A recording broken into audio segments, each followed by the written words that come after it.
You post something honest, nothing dramatic, just true. Or you say no to a request you used to accept. Or you set a boundary that should have been normal.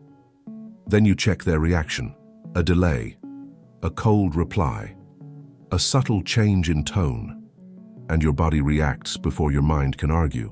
Your stomach drops, your chest tightens. You replay the moment from every angle, hunting for the mistake. You draft a message to fix it, to soften it, to explain yourself back into safety. Stop right there. If one person's opinion can rearrange your nervous system, you're not free. This video is not going to teach you how to become more confident so everyone likes you. That is the same addiction with a better outfit. This is about something deeper and harder. It's about ending the habit of paying rent to other people's moods, ending the reflex to perform for approval, ending the quiet panic that shows up every time you might be misunderstood, disliked, or judged. Because the prison isn't their judgment. The prison is your dependence on it. And once you see that clearly, you can begin the shift that Stoicism is built for. Not an external solution, not a new set of tricks, but an internal change in perception. A way of standing inside the same world, with the same people, and yet feeling something new, space, control, self-respect that doesn't require permission. Now we have to name the cost you've been paying without even realizing it. Because until you feel what approval is stealing from you, you'll keep calling it being nice. Approval isn't a desire, it's a subscription you keep paying quietly every day. And the worst part is, you don't see the bill until you're exhausted. You pay with silence when you should speak. A meeting where you had the right idea, the right correction, the right boundary, but you swallow it because you don't want to be the difficult one. You pay with your own honesty because you're trying to keep the temperature of the room comfortable. Then you go home and replay what you should have said, and your mind calls it wisdom. It was fear wearing manners. You also pay with words when you should be silent. You over-explain, you soften, you add disclaimers, you apologize for taking up space. Not because truth requires it, but because you're trying to prevent a negative reaction before it arrives. Your mouth becomes a shield, and the shield gets heavier every time you lift it. And you pay with anxiety in the future, because approval dependence turns your life into forecasting. You start scanning for signals, you anticipate moods, you prepare for misunderstandings that have not happened yet. You don't even need someone to reject you. The possibility is enough. The thought of disapproval becomes a leash, and you feel it tighten before anyone even pulls. This is why it feels like slavery. Not because people are powerful, but because your peace keeps asking for permission. You are not living from your values. You are living from reactions. And when your inner stability depends on external approval, you will always feel one step away from losing yourself. Stoicism doesn't remove judgment from the world, it removes your obedience to it. Approval feels necessary because it functions like a regulator for your inner weather. When you get praise, a like, a warm response, it's not just pleasant, it's relief. Your system interprets it as safety. You feel settled, even if nothing in your life actually changed. And when you don't get it, the opposite happens. Your mind starts searching. What did I do wrong? What did they mean? Should I fix it? Should I say something? Should I explain myself before they decide who I am? That is not love. That is chemical management. A small hit of approval gives your brain a quick reward. Dopamine rises, tension drops, and you learn the lesson. Chase that again. And the problem is not that you enjoy being liked. The problem is that you start using being liked to stabilize yourself. You treat external approval like medicine. So when the dose is missing, you feel withdrawal, restlessness, overthinking, a tight chest, that impulse to check, to message, to smooth things over, to earn your way back into comfort. Now add the other side of the addiction, threat avoidance. Disapproval does not feel like a simple opinion. It feels like social danger, like rejection, like losing your place, like being exposed. And your mind is wired to neutralize threats fast. So you do what works quickly, you perform, you apologize, you overgive, you become agreeable. You turn yourself into something easy to accept because your nervous system wants one thing, the tension to stop. Do you see what this creates? You stop building character, and you start managing perception. You stop asking, what is the right action? You start asking, what reaction will keep me safe? And slowly, without drama, you become a caretaker of other people's comfort. Not because they demanded it every time, but because you trained yourself to do it automatically. Here is the key insight that cuts through the confusion. You're not seeking love. You're seeking certainty. You want a guarantee that you are okay, that you are not being judged, that you are not being rejected, that the future is not about to turn against you, and the moment you seek certainty from other people, you hand them the keys. Because now your freedom depends on something unstable, their moods, their insecurities, their misunderstandings, their need to control, and that means you can never relax for long. Your peace becomes conditional. So what does Stoicism do? It doesn't tell you to stop caring. It tells you to stop placing your good in what you cannot command. And once you understand that, you're ready for the Stoic mirror, the question that exposes who your inner master really is. Here's the Stoic mirror, and it's uncomfortable because it's honest. If you need everyone to like you, you have already chosen a master, not a person, a force, the opinion of others. And that force can command your behavior whenever it wants. Epictetus speaks directly to this in Discourses of Epictetus, Book 1, when he teaches that a person becomes enslaved the moment they place their good in what depends on others. Read that slowly. Your good, meaning your peace, your worth, your sense of safety. If you place it in something outside your command, you will live as a servant, not because someone chained you, but because you volunteered your freedom in exchange for comfort. So ask yourself the question like a friend would, because this is where you either wake up or keep drifting. Who decides whether you have a good day, your character or their mood? Who decides whether you feel confident, your discipline or their reply? Who decides whether you feel at peace, your reason or their approval? If a single cold tone can turn you into a performer, then you are not governed by virtue, you are governed by fear. And Stoicism is not here to insult you. It's here to hand you your authority back. Because the problem was never that people have opinions. The problem is that you treat their opinions like commands. You treat disapproval like a sentence. You treat being liked like freedom. But that is a lie. Being liked is not freedom. Being liked is a condition, and conditions can be withdrawn at any moment. Freedom is different. Freedom is inner sovereignty. It's the ability to act well even when you are not praised for it. It's the ability to stay calm even when you are misread. It's the ability to hold your values even when the room turns cold. So the solution is not becoming liked. The solution is relocating your good. And that brings us to the turning point. The Stoic tool that does not ask you to fight people, but to separate what is yours from what is not, in real time, in the exact moment your mind reaches for approval. Here is where your freedom becomes mechanical, not motivational.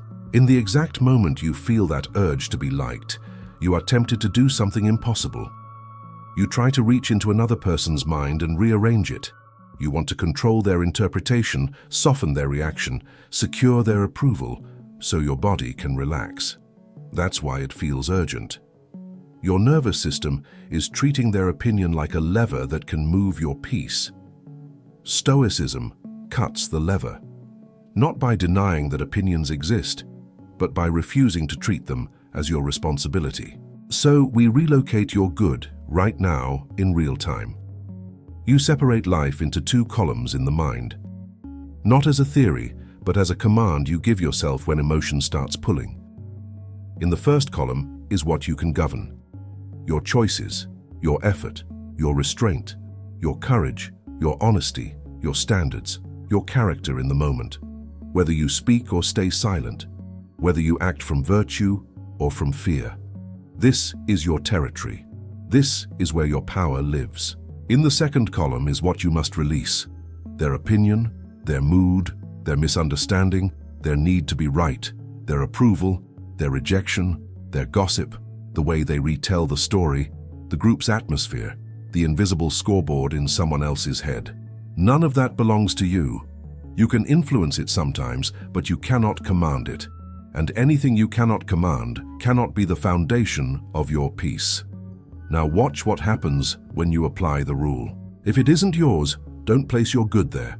The urge to perform weakens immediately because you stop feeding it the lie that approval equals safety. You stop chasing a reaction as if it were your job. You return your attention to what is yours, what you can actually do well. You can speak clearly without begging. You can be kind without surrendering. You can disagree without becoming anxious. You can be disliked and still remain aligned. This is why the Stoics sound almost ruthless. They're not cold, they're accurate. They're protecting you from a lifetime of emotional debt. Because every time you try to control what is not yours, you pay with yourself. You pay with sleep, with peace, with dignity, with the ability to be present. So make the separation again, like a friend grabbing you by the shoulders when you start spiraling. What is happening in their mind is not your property. What is happening in your mind is your responsibility. And when you live from that, something new appears. A quiet strength. Not the strength of being admired, but the strength of being ungovernable. You become harder to manipulate because you no longer treat approval as a reward and disapproval as a threat. But there's one more step. Because even after you make this separation, reality will still do what reality does. Some people will still not like you, even when you act with virtue. The old you would treat that as a crisis. The Stoic uses it as training. Some people will not like you, even when you do the right thing. Not because you were cruel, not because you were wrong, simply because your clarity makes them uncomfortable. Your boundary exposes their entitlement, or your independence threatens the role they wanted you to play.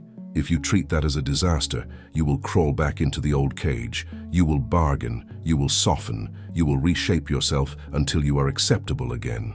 And you will call it peace when it is only surrender. This is where acceptance of fate becomes the difference between a Stoic and a performer.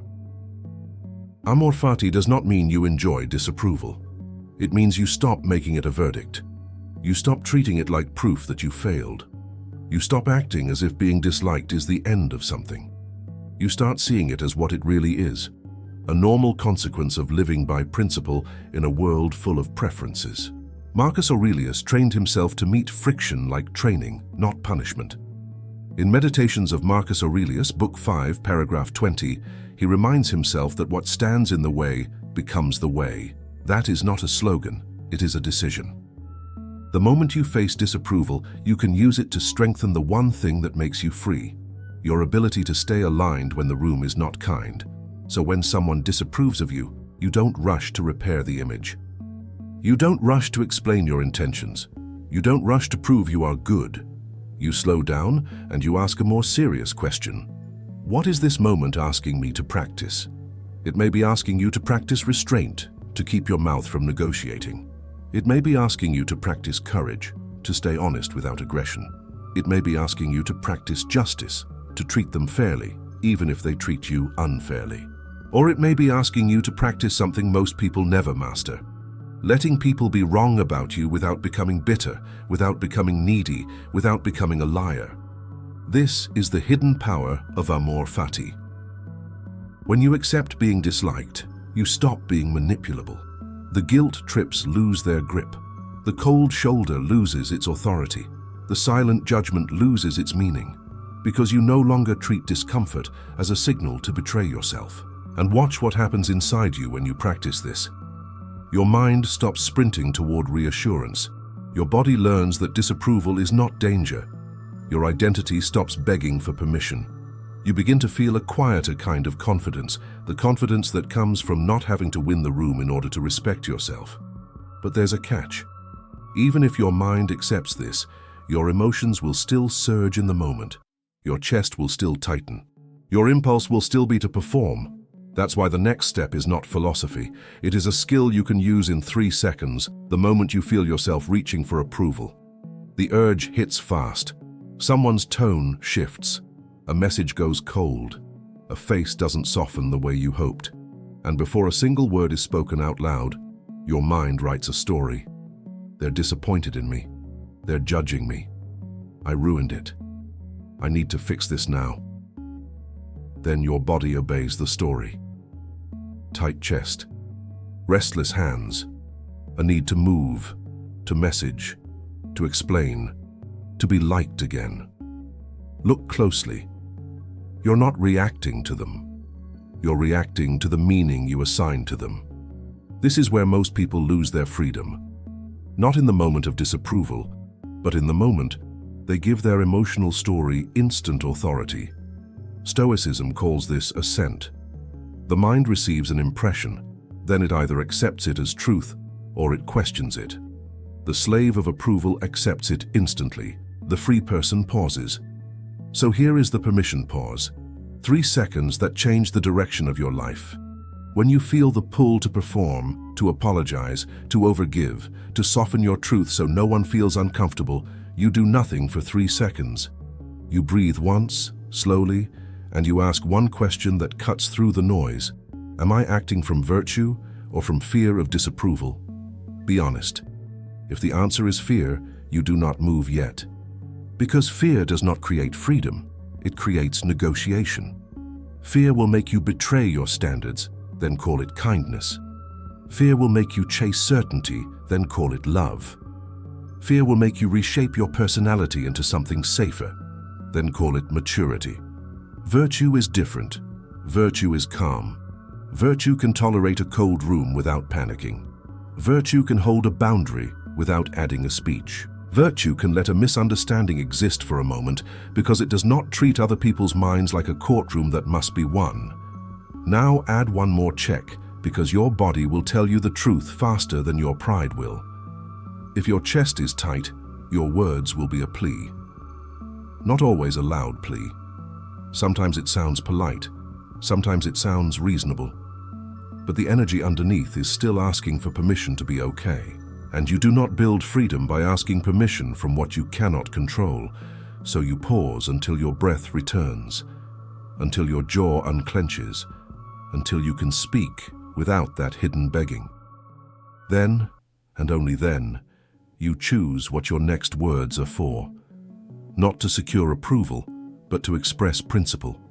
Not to manage their mood, but to govern your own character. This is where freedom begins. Not in action, but in restraint. The ability to not react on command. And once you can create that pause, you're ready for the practical part. A simple Stoic protocol you can use in real conversations, so you stop chasing approval and start living from alignment. Here is the Stoic freedom protocol. Not theory, not inspiration. A set of moves that keeps your dignity intact when your old self wants to beg for approval. Start with the principle statement. 1 sentence, no persuasion attached. That doesn't work for me. I'm choosing a different path. I'm not available for that. Say it plainly. No apology hiding inside it.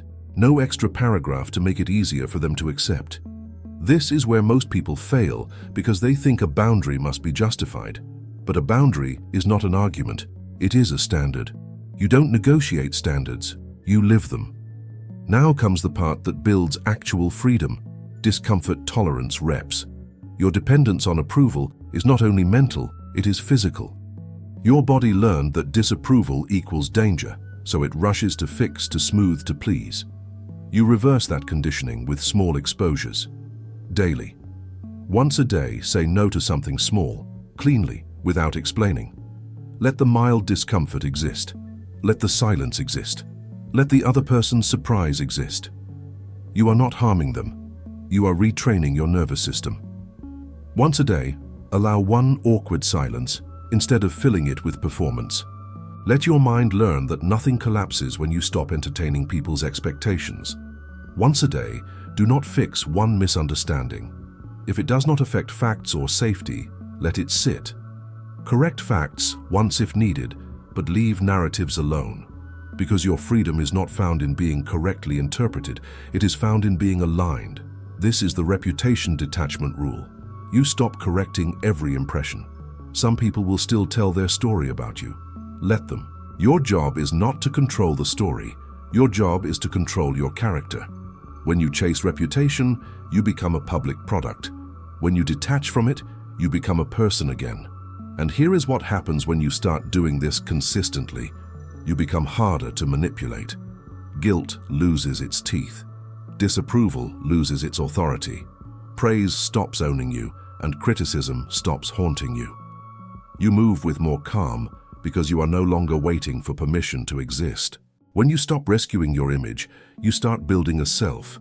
Now you need to see how this plays out in modern life, because the moment you apply it in a group chat, at work, or with family pressure, you will feel the difference immediately. 3 scenarios, 3 chances to choose alignment over approval.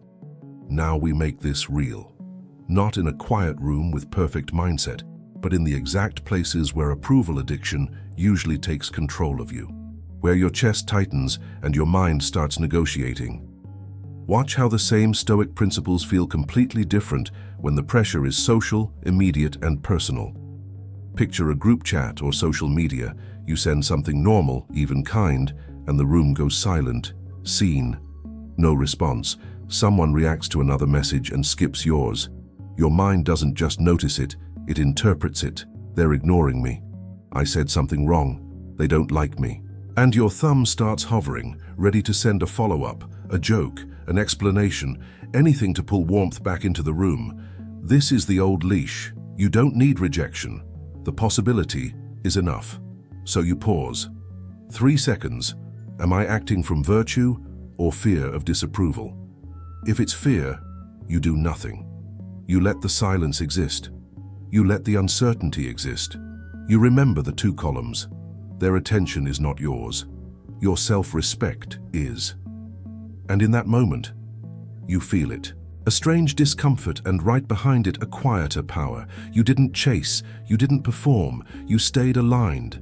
Now put yourself at work. A meeting. Someone proposes something you know will create problems, or someone misstates your point. You feel the urge to soften, to keep it agreeable, to avoid being seen as difficult. This is where people trade truth for approval and then wonder why they feel weak afterward. So you speak from principle, not from the need to be liked. Calm, direct, clean. That doesn't align with the facts. Here's what I recommend instead. No long defense, no apologizing for clarity. If they push back with tone, you don't shrink. You don't get sharp either. You hold the line, because the goal is not to win their mood. The goal is to act well. And when you leave that meeting, you feel something you rarely felt before. You may not be celebrated, but you're not ashamed.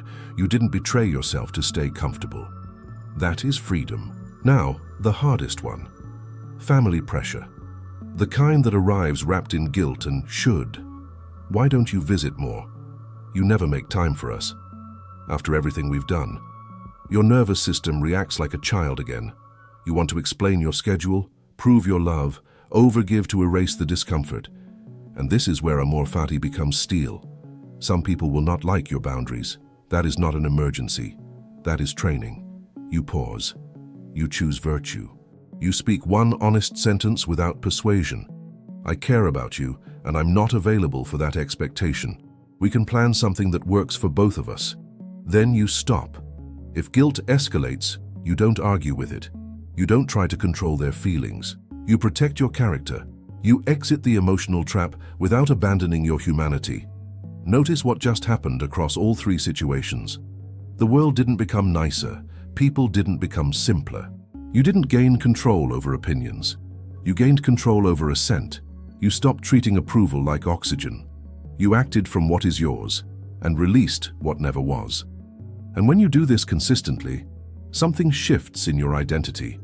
You stop being a public product. You become a principled person again. Here's the identity shift that makes this permanent. Not a mood, not a temporary boost, a change in how you stand inside yourself. When you need everyone to like you, you live like a public product. You're always adjusting the packaging. You measure your worth by reactions. You call it being considerate, but inside you're scanning for danger. You become excellent at reading the room and terrible at leading your own mind. Your personality turns into a negotiation. Your honesty becomes conditional. Your peace becomes something you borrow and then panic to repay when disapproval shows up. But when you practice what you've learned here, something flips. You stop asking the world to confirm that you are okay. You start confirming it through alignment. You become the kind of person who can feel social pressure and still choose what is right. The kind of person who can be misunderstood without collapsing into performance. The kind of person who can disappoint someone and still sleep at night because you did not betray your standards to buy comfort. This is the difference between being approved and being aligned. Approval is unstable. It depends on moods, misunderstandings, and the needs of people who may not even know themselves. Alignment is steady. It depends on what you can actually govern, your judgments, your choices, your character. When you live from alignment, you stop needing to be believed to be calm. You stop needing to be praised to be confident. You stop needing to be liked to be free. And notice what happens to your presence. Your words become fewer, not because you're trying to be mysterious, but because you're not trying to be managed. You don't over-explain. You don't over-apologize. You don't over-give. You're not cold. You're centered. You become harder to manipulate because there is no longer a button that says, "Press here for instant obedience." Now you train it or you lose it. Because the old habit will return the moment you're tired, the moment you're lonely, the moment you fear losing someone. That's why we close this with a challenge that forces the lesson into your daily life, where freedom is either built or forfeited. Your freedom is not waiting in the future when people finally understand you, finally approve of you, finally stop judging you. That day never arrives because opinions shift like weather. Freedom begins the moment you stop treating that weather like a command. So here is the silent agreement you make with yourself before you close this video. You will stop renting your peace. You will stop acting as if approval is oxygen. You will stop performing for safety. When that familiar tension rises, when your mind wants to chase, to fix, to soften, to beg for warmth, you will remember the two columns. What is theirs stays with them. What is yours stays with you. Your character, your restraint, your choice. Now we make it real. 7 days. One act per day that risks mild disapproval on purpose so your nervous system learns the truth. One day you say a clean no without a speech. Another day you let an awkward silence exist and you do not rescue it. Another day you do not chase a reply, you do not send the second message to secure comfort. Another day you correct a fact once if needed, and you refuse to correct a narrative. Another day you choose the principled sentence, not the pleasing sentence. Each day is small, but the effect is not.